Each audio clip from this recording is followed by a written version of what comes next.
Alhamdulillah, alhamdulillahi wahdah, sadaqa wa'dah, wa nasara abdah, wa anza jundahu, wa hazamal ahzaba wahdah.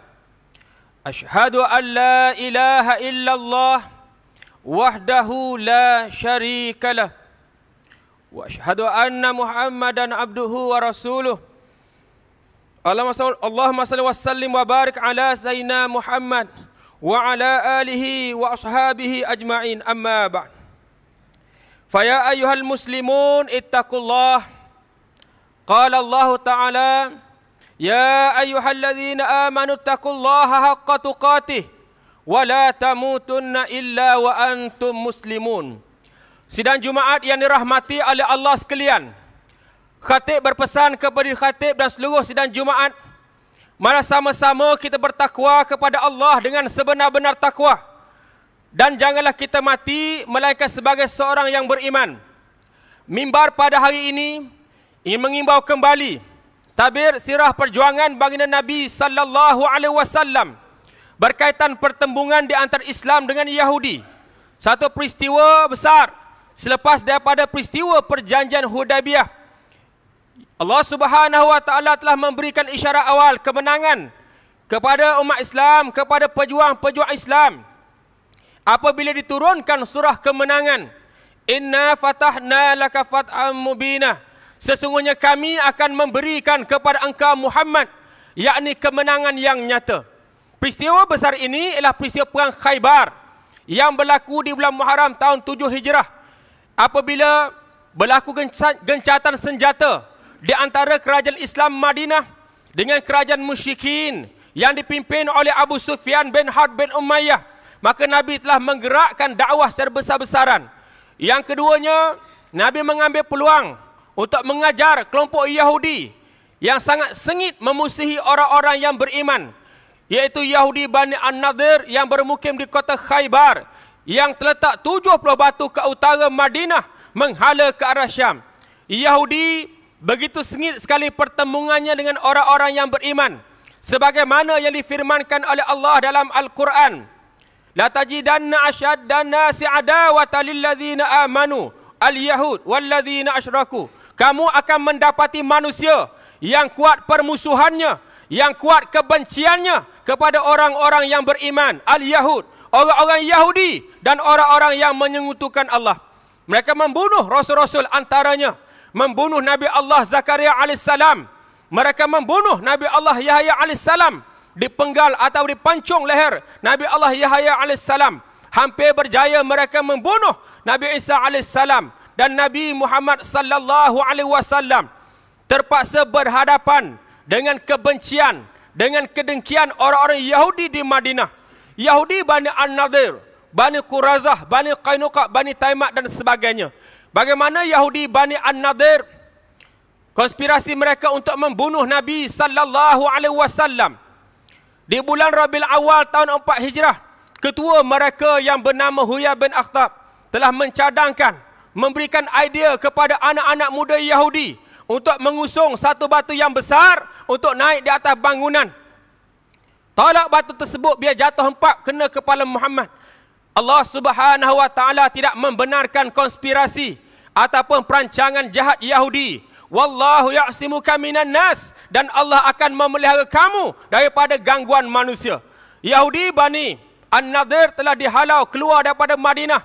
Pada asalnya mereka degil, menunjukkan sikap keras kepala mereka, kepala batu mereka. Maka Nabi mempersiapkan tentera Islam. Maka dikepung perkampungan Yahudi Bani An-Nadir, ditebang pokok-pokok kurma mereka. Maka Allah munculkan rasa takut, rasa gentar, rasa gerun dalam hati orang-orang Yahudi Bani An-Nadir. Akhirnya mereka menyerahkan diri. Semua Yahudi Bani An-Nadir dihalau keluar daripada bumi Madinah di bulan Rabiul Awal tahun 4 Hijrah. Begitu juga Yahudi yang lain. Contohnya Yahudi Bani Qurazah. Yahudi ialah satu puak yang tidak akan taat kepada sebarang bentuk perjanjian. Silaplah orang-orang beriman, orang Islam di akhir zaman yang percaya kepada janji manis Yahudi. Kerana Nabi sallallahu alaihi wasallam pun mereka langgar perjanjian. Betapa jahat dan bejatnya mereka. Bagaimana Yahudi Bani An-Nadir oleh kerana tidak puas hati, dihalau keluar daripada Madinah. Maka di bulan Syawal tahun 5 Hijrah, 20 orang pemimpin Yahudi Bani An-Nadir telah tiba di Mekah, bertemu dengan Abu Sufyan bin Harb bin Umayyah. Bagaimana Yahudi memberikan idea supaya kerajaan musyrikin bergabung dengan kabilah-kabilah Arab yang lain, satukan kekuatan mereka, serangi negara Islam Madinah dengan kesepakatan yang mereka buat. Maka Abu Sufyan bin Harb bin Umayyah telah mengadakan persefahaman, pemufakatan dengan Yahudi Bani An-Nadir, bahkan Yahudi Bani Quraizah yang masih terikat dengan perjanjian dengan Nabi sallallahu alaihi wasallam di Madinah. Mereka mengikat janji setia. Mereka menyatukan diri dengan kabilah Bani Ghatfan, Bani Murrah, Bani Fuzarah, Bani Kinanah, dan bagaimanalah dinamakan peristiwa perang Ahzab. Ahzab maksudnya pasukan yang bersekutu atau pasukan yang bergabung. Ingat peristiwa besar ini sidang Jumaat yang dirahmati oleh Allah sekalian. Saat kota Madinah sedang diserbu dengan musim sejuk dan musim kurang makanan, sahabat-sahabat dengan Nabi menggali kubu ataupun parit dalam keadaan perut mereka lapar. Nabi dan para sahabat mengikat batu pada perut mereka untuk mengelakkan kelaparan, kejerihan yang dialami. Peristiwa perang Ahzab yang didalangi oleh orang-orang Yahudi berakhir dengan kemenangan kepada pejuang-pejuang Islam, sebagaimana yang difirmankan oleh Allah dalam Al-Quran dalam suratul Ahzab ayat 9. Ya ayyuhalladzina amanu dzkuru ni'matallahi 'alaikum idz ja'atkum junud farsalna 'alaihim riha wa junudan lam taraha. Wahai orang-orang yang beriman, ingatlah kamu nikmat Allah pada kamu ketika datang musuh, maka kami mengirimkan kepada mereka ribut taufan, angin kencang, wa junudan lam taraha, dan tentera-tentera Allah yang tidak nampak. Islam mencapai kemenangan. Bagaimana Nabi sallallahu alaihi wasallam pulang ke rumah menyangkutkan baju perisai, baju besi Nabi. Malaikat turun, wahai Rasulullah, kami para malaikat belum lagi mencabut baju perisai, baju besi kami. Sesungguhnya arahan langit supaya terus memerangi Yahudi yang bersekongkol dengan pasukan Ahzab, yakni Yahudi Bani Quraizah. Nabi sallallahu alaihi wasallam memerintahkan tentera Islam, memerintahkan umat Islam untuk terus memerangi Yahudi Bani Quraizah. Dikepung penempatan mereka di pinggir Madinah. Maka semua sahabat-sahabat, hatta termasuk sahabat yang cedera, Sa'ad bin Mu'az walaupun cedera parah, turut sama berganding bahu, bermandi keringat untuk mengepung penempatan Yahudi Bani Quraizah. Antara 6 hingga 9 hari dikepung penempatan Yahudi Bani Quraizah. Akhirnya mereka telah menyerahkan diri.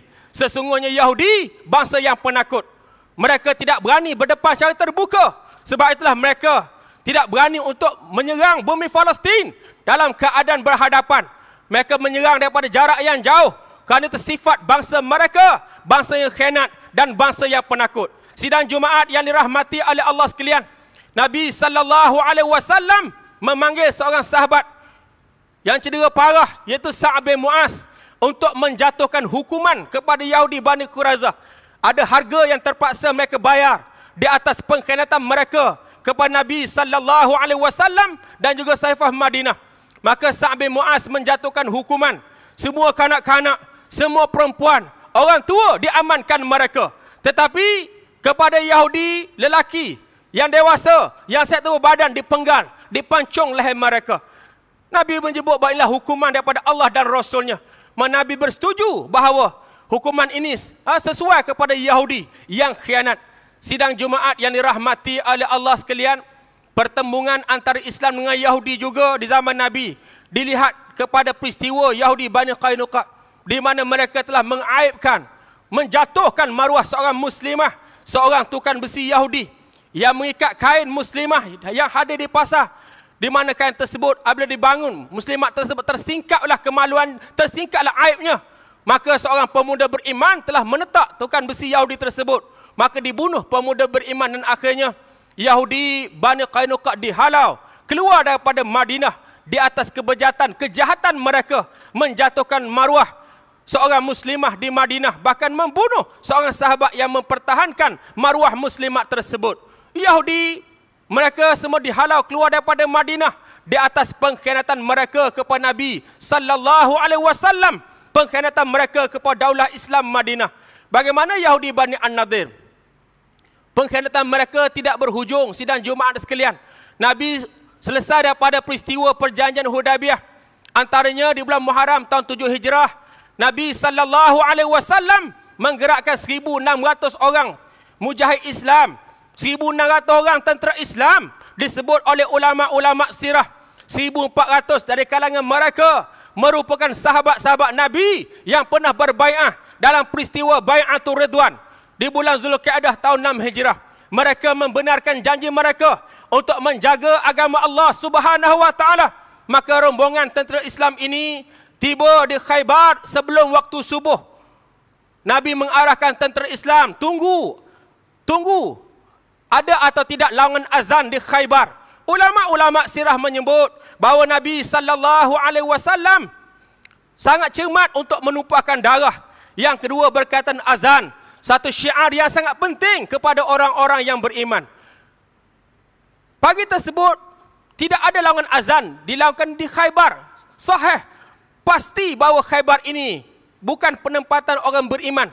Tiada seorang pun orang beriman, melainkan mereka Yahudi Bani An-Nadir dan Yahudi-Yahudi yang lain, termasuk Yahudi Bani Taimah. Maka di sana Nabi telah memformasikan pasukan tentera Islam di bawah kepimpinan Sayyidina Abu Bakar bin Abdullah bin Abi Quhafah, di mana Sayyidina Abu Bakar pahlawan yang hebat, tetapi tidak berjaya membuka benteng Khaybar yang kukuh, yang terdiri daripada kota Sabu, kota An-Na'im, kota Sulalatih. Maka panglima kedua telah diangkat oleh Nabi untuk menjulang panji-panji Islam untuk mengobarkan perlawanan dengan Yahudi. Maka Nabi SAW telah melantik Sayyidina Umar, yang digelar oleh Nabi sebagai Umar Al-Faruq. Umar, orang yang dapat membezakan antara hak dan batil. Kita menggelarkan tokoh besar Islam ini Abul Futuhat, bapa pembukaan di zamannya memerintah, di zamannya menjadi khalifah kedua Khulafa Ar-Rashidin. Islam telah menjadi kuasa besar dunia. Panglima Islam hebat-hebat zaman Sayyidina Umar. Sa'ad bin Abi Waqqas telah berjaya menawar Iraq. Panglima Islam Amr al-As telah berjaya menawar Mesir. Panglima Islam Abu Ubaidah Amir al-Jarrah telah berjaya menawar Syria. Panglima Islam Khalid bin Al-Walid berjaya menang Palestin tanpa peperangan, diambil daripada tangan tentera Kristian yang dipimpin oleh Sopronius. Bagaimana dua buah empire besar dunia tumbang berantakan di zaman Sayyidina Umar menjadi khalifah, iaitu empire Parsi yang dipimpin oleh Kisra tumbang perang Al-Qadisiyah, manakala Rom yang dipimpin oleh Maharaja Heraklius ataupun Herakla tumbang dalam perang Yarmouk. Hebat Sayyidina Umar.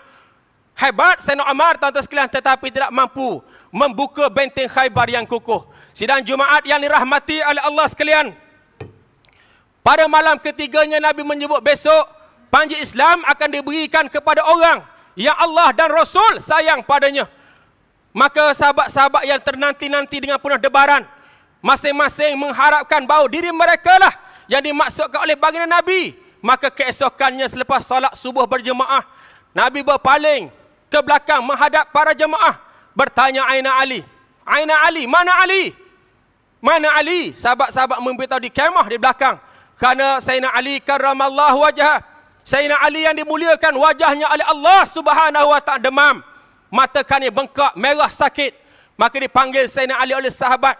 Bertemu lututnya dengan Nabi. Nabi ludah mata sakit Nabi, sapu dengan air Nabi. Maka sembuh serta-merta sakit mata Sayyidina Ali. Dan riwayat lain menyebut sampai umur Sayyidina Ali tidak pernah lagi dijangkiti oleh sakit mata. Ini mukjizat yang berlaku kepada Nabi SAW. Nabi telah memberikan Zulfikar, yakni pedang pribadi Nabi, kepada Sayyidina Ali. Maka bagaimana disusun tentera Islam? Sayyidina Ali karramallahu wajhah telah berjaya membuka benteng Khaybar. Pintunya yang kukuh, pintunya yang berat berjaya dibuka oleh Sayyidina Ali.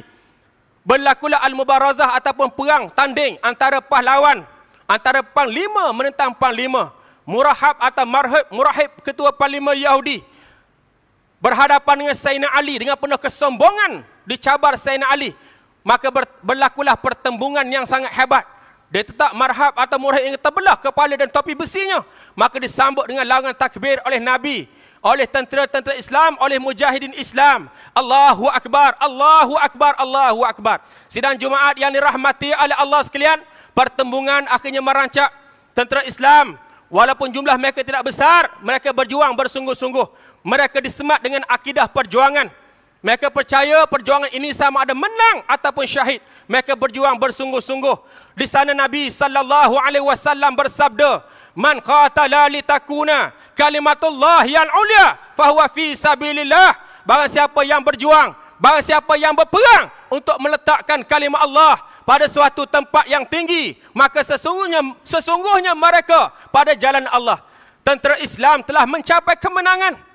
Bagaimana 83 Yahudi telah berjaya dibunuh, termasuk pemimpin Yahudi Bani An-Nadir, Huyai bin Akhtab. Sidang Jumaat yang dirahmati oleh Allah sekalian. Kekalahan Yahudi di medan peperangan tidak berakhir kejahatan mereka. Kerja jahat mereka kepada orang-orang yang beriman. Sebab itulah orang beriman diminta oleh Allah Subhanahu wa taala untuk menjauhkan kita daripada Yahudi. Kerana kejahatan mereka, perancangan mereka kepada orang beriman. Sebagaimana surah Al-Ma'idah ayat 51 Allah merakamkan bagaimana larangan Allah kepada kita orang beriman. Bismillahirrahmanirrahim. Ya ayyuhalladzina amanu la tattakhidul yahuda wan nasara awliya ba'duhum awliya'u ba'd. Wahai orang-orang yang beriman, janganlah kamu mengambil orang-orang Yahudi dan orang-orang Nasrani sebagai wali kamu. Sebahagian mereka merupakan wali kepada sebahagian yang lain.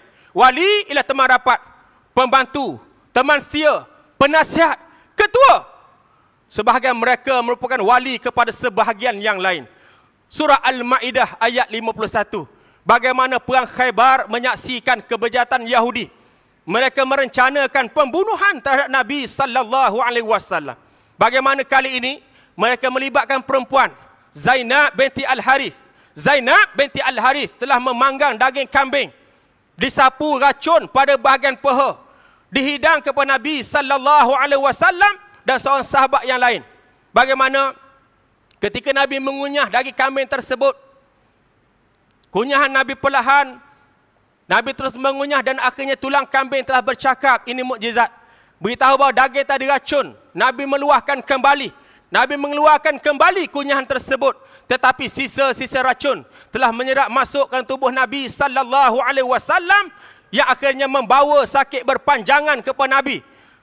Kembali daripada peristiwa Hajjatul Wida yang kita sebut tazkirah awal tadi.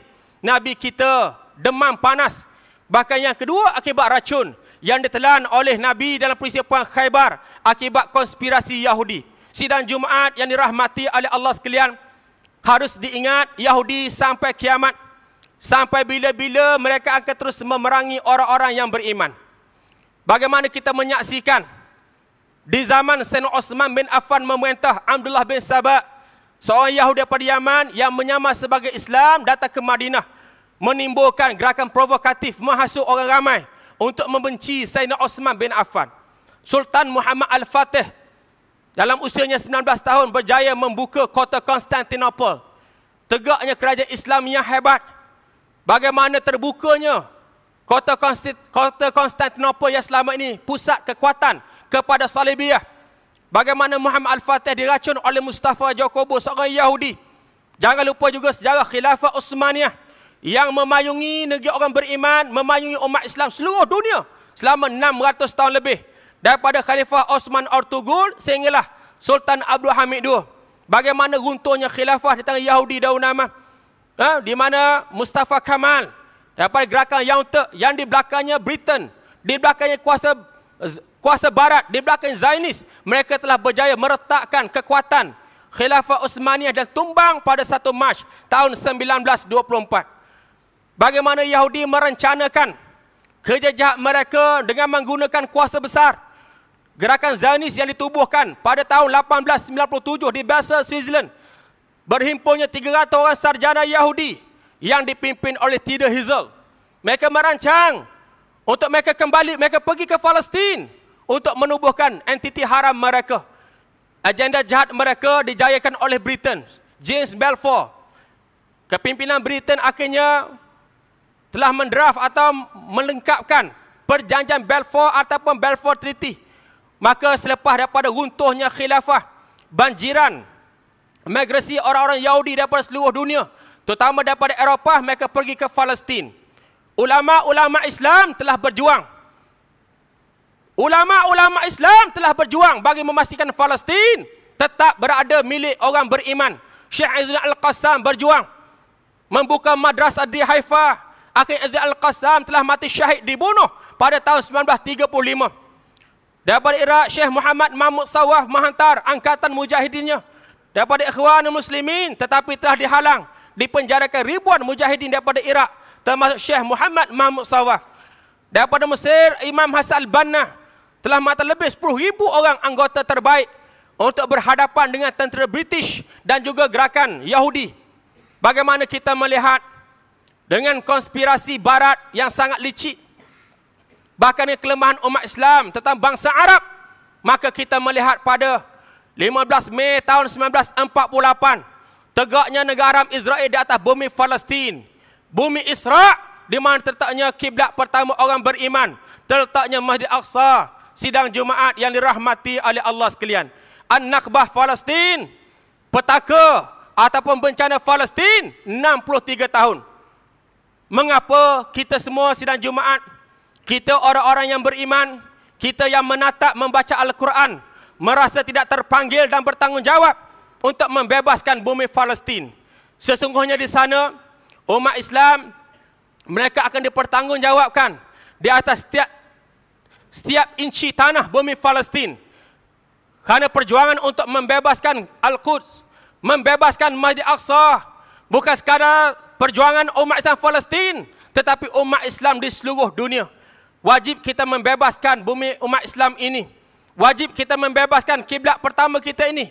Wajib kita bebaskan belenggu di atas Masjid Aqsa, supaya suatu hari nanti kita semua boleh solat berjemaah di Masjid Aqsa, sidang Jumaat yang dirahmati oleh Allah sekalian. Ghazwatul Fikri, perang pemikiran. Palestin bukan sekadar bersimbah dengan darah. Palestin bukan sekadar dimamah oleh peluru-peluru timah. 3 hari yang lepas, 9 orang syahid di Palestin, di Rafah, di Khan Yunis, di Gaza. Ramadan juga ada yang syahid. Berterusan pembunuhan, pembantaian kepada umat Islam Palestin. Mereka dikepung, mereka berada dalam penjara terbuka dunia. Bagaimana 3 kilometer daripada pantai bersiap sedia bot-bot peronda Israel yang menghalakan senjata machine gun mereka ke arah umat Islam. Bagaimana tembok-tembok mengelilingi bumi Gaza. Gaza, tuan-tuan sekalian, wajib kita bantu.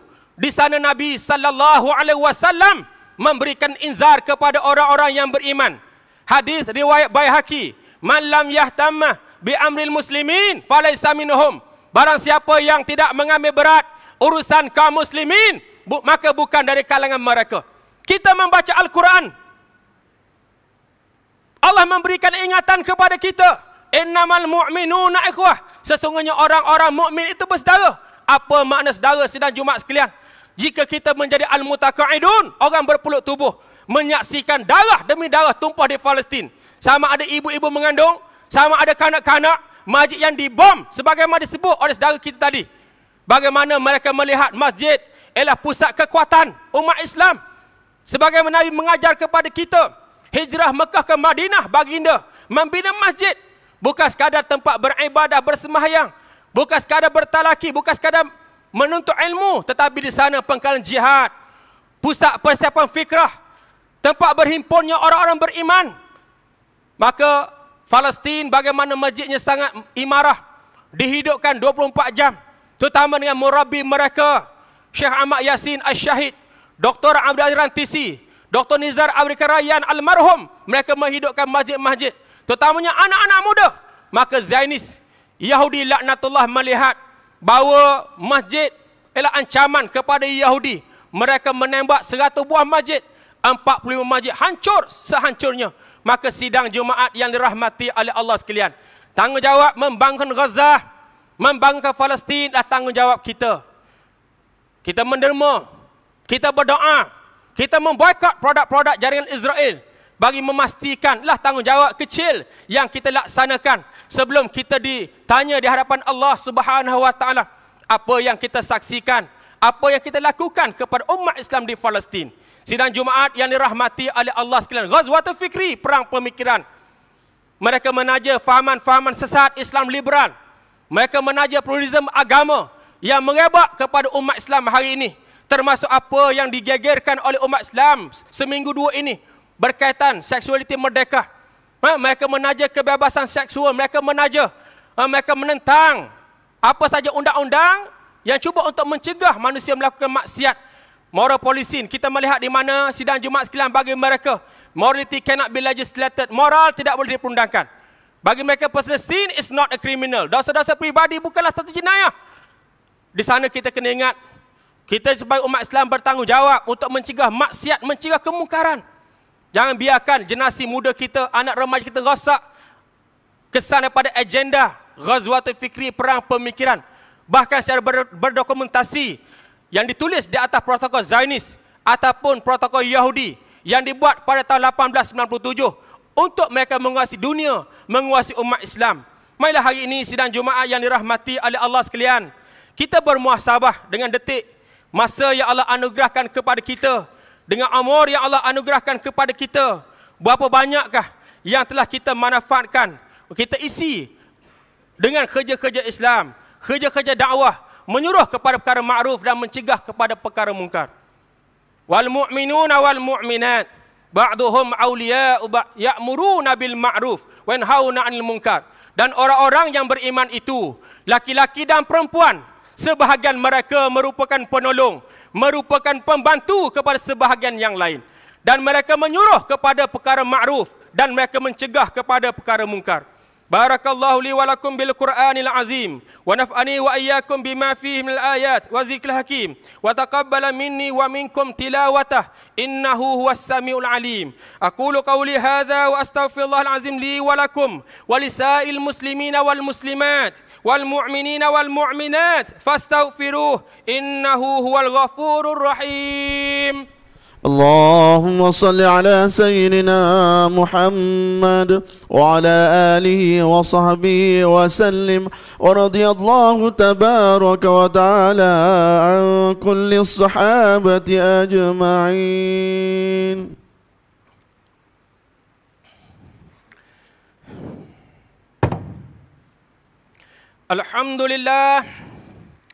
الحمد لله الذي أرسل رسوله بالهدى ودين الحق ليظهره على الدين كله ولو كره المشركون. أشهد أن لا إله إلا الله وحده لا شريك له وأشهد أن محمدا عبده ورسوله. اللهم صل وسلم وبارك على سيدنا محمد وعلى آله وصحبه ومن تبعهم بإحسان إلى يوم الدين. أما بعد. Sidang Jumaat yang dirahmati oleh Allah sekalian, marilah sama-sama kita bertakwa kepada Allah dengan sebenar-benar takwa. Dan janganlah kita mati melainkan sebagai seorang yang beriman. Ittaqullah, ittaqullah, ittaqullah. Bertakwalah kepada Allah. Sesungguhnya sebaik-baik bekalan kita bertemu dengan Allah Subhanahu wa taala ialah takwa. Sidang Jumaat yang dirahmati oleh Allah sekalian, hari ini kita didatangi oleh dua orang tetamu istimewa kita daripada Gaza, daripada Palestin. Sidang Jumaat boleh bertemu dengan mereka, Dr. Ahmad An-Najjar, Yang Musyam, tuan-tuan sekalian, untuk tuan-tuan boleh menerima langsung kepada mereka. Antara mereka daripada NJMR, tuan-tuan sekalian, yang menjalankan proses pemulihan semula, membina rangkaian masjid, memulihkan kembali rumah-rumah di Palestin, di Gaza, yang 22,000 hancur semasa operasi Kaslit. Boleh bertemu di hadapan ini, hadir berikan apa sahaja yang kita ada sama zakat kita, infak kita, sebagai pembuktian rasa kesatuan umat Islam kita, saudara akidah kita yang datang daripada jauh. Mereka bukan meminta untuk diri mereka, tetapi untuk umat Islam Palestin yang mereka masih dikepung makanan-makanan, ubat-ubatan terpaksa diseludup melalui lubang-lubang atau terowong-terowong tikus di sepanjang Rafah Mesir dan juga Rafah Palestin. Kita juga mendoakan supaya berlaku perubahan landscape politik di Mesir, supaya kerajaan Mesir lebih bertanggungjawab kepada jiran mereka, yakni Gaza, membuka sempadan Rafah untuk disalurkan bantuan, kerana hospital Al-Shifa, hospital Al-Quds, mereka kekurangan bekalan ubat-ubatan. Begitulah hospital-hospital yang lain. Ada anak-anak yang terpaksa belajar, menulis, membaca di tengah-tengah jalan kerana kelas-kelas mereka telah dihancurkan oleh dentuman bom dalam operasi Kaslit. bermula 27 Disember 2008 hingga minggu akhir Januari 2009. Palestin belum lagi dibantu termasuk oleh negara Arab yang Allah anugerahkan petrodollar kepada mereka. Mereka bersungguh membina empire yang besar, empire perniagaan, membina bangunan menara tinggi, membeli kelab bola sepak Britain, membeli kelab bola sepak Eropah. Mereka lupa pada saudara mereka yang menangis, yang mengucur keringat dan air mata di bumi Palestin. Apapun kita, walaupun jauh ribuan batu daripada Gaza, tetap akan dipertanggungjawabkan di hadapan Allah Subhanahu wa taala. Sidang Jumaat sekalian, marilah sama-sama pada hari ini kita menterjemahkan rasa kasih, cinta, sayang kita kepada baginda Nabi sallallahu alaihi wasallam yang juga baginda cinta kepada Palestin. 3 kali baginda telah bermusafir ke Palestin, termasuk kemuncaknya peristiwa Isra. Marilah hari ini kita berselawat ke atas junjungan Nabi sallallahu alaihi wasallam. Qala Allah Ta'ala, Inna Allah wa malaikatahu salluna ala nabi, ya ayyuhalladzina amanu sallu alaihi wa sallimu taslima. Allahumma salli ala sayyidina Muhammad wa ala sayyidina Muhammad.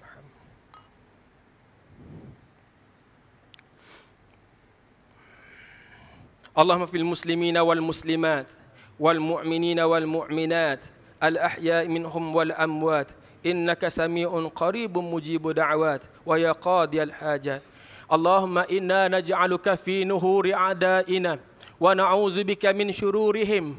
اللهم بدد شملهم وفرق جمعهم وشتت كلمتهم وزلزل أقدامهم وسلط عليهم كلبا من كلابك يا قحار يا جبار يا منتقم يا الله يا الله يا الله. اللهم يا منزل الكتاب ويا مجري السحاب ويا هازم الأحزاب اهزمهم وانصرنا عليهم يا الله. اهزمهم وانصرنا عليهم يا الله. اهزمهم وانصرنا عليهم يا الله. اللهم اعز الإسلام والمسلمين. اللهم انصر الإسلام والمسلمين. اللهم انصر إخواننا في فلسطين. اللهم انصر إخواننا في فلسطين. اللهم انصر إخواننا في كل مكان وفي كل زمان. اللهم انصر المستضعفين والمظلومين. اللهم انصر المستضعفين والمظلومين. اللهم انصر المجاهدين في فلسطين. اللهم انصر المجاهدين في كل مكان وفي كل زمان. ربنا افتح بيننا وبين قومنا بالحق وأنت خير الفاتحين. Ya Allah, ya Tuhan kami, keampunilah dosa kami ya Allah, sama ada kami sedar ataupun tidak sedar ya Allah. Ya Allah, ya Tuhan kami, ampunilah dosa kedua ibu bapa kami ya Allah, yang telah membesar mendidik kami ya Allah. Luas dan lapangkanlah kubur mereka ya Allah. Jika mereka telah meninggalkan kami ya Allah, berilah ya Allah kekuatan, pengampunan, kerahmatan kepada Al-Sultan kami yang memayai agama negeri Selangor ini ya Allah.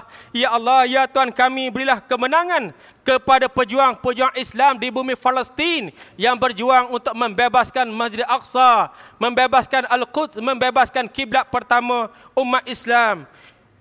Rabbana atina fid dunya hasanah وفي الآخرة حسنة وقنا عذاب النار. عباد الله إن الله يأمر بالعدل والإحسان وإيتاء ذي القربى وينهى عن الفحشاء والمنكر والبغي يعظكم لعلكم تذكرون. فاذكروا الله العظيم يذكركم واشكروا على نعمه يزدكم واسألوه من فضله يؤتيكم ولذكر الله أكبر والله يعلم ما تصنعون. أقم الصلاة.